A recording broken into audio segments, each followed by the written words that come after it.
Hello, this is Dr. Rhonda Johnson. Today is Sunday, July 9th, 2023.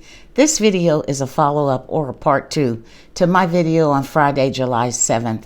If you did not watch this Friday video, what I'm saying today may not have sufficient context.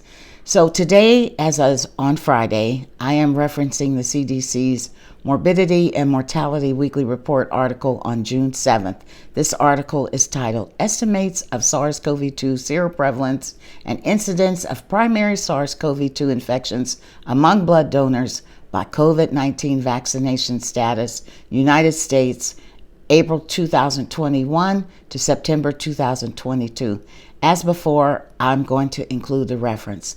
Now, I want to say up front, I apologize for any confusion that my previous video may have created. I probably am going to create some confusion even with this video, but this is the last time I'm going to try to clear this up.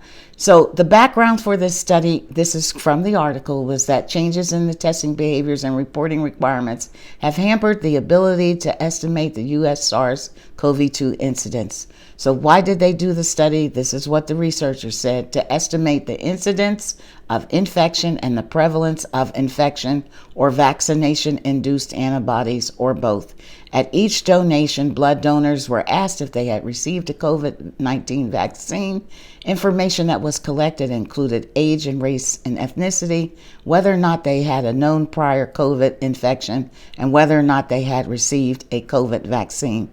There was no information reported on whether the people were immunocompromised or not. There's no information on long COVID status. Now, there was a lot more data in that article that I can discuss in a short video. Again, what did they do? They looked at data from a nationwide longitudinal cohort of blood donors. They mentioned that since July 2020, the CDC has been testing donated blood. They test for antibodies against the spike protein, which indicate vaccination, and the nucleocapsid proteins, which indicate infection. Now, one of the comments that repeatedly were referenced on Friday on the TikTok video had to do with hybrid immunity. Now, hybrid immunity just describes immunity derived from previous infection and vaccination. What's already been reported on hybrid immunity in peer-reviewed scientific journals is that it provides better protection from severe hospitalization and death than that from vaccination or infection alone. Now, the authors are not trying to imply that people should go out and get infected. Neither am I, folks. I've had COVID. I'm not trying to wish a COVID infection on anybody. Now, the authors did not look at long COVID outcomes. They don't mention anything about immunocompromised status. Now, I can't speak for these CDC researchers, but I do know that people who have done health services research on COVID know that severe hospitalization and death are not the only outcomes that are important in terms of COVID. It's just that this study didn't address those topics. It doesn't mean it's not of value. Again, the presence of hybrid immunity just measures if you've been infected, if you've been vaccinated.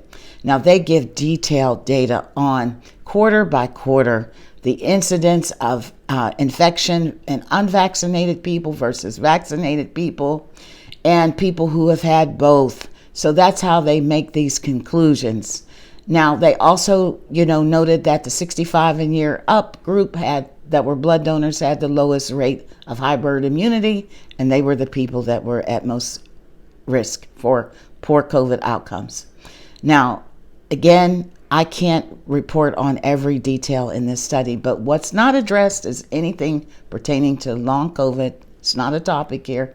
Anything pertaining to immunocompromised status. The status of the blood donors is not known in this. It might have been asked, but it's not reported on.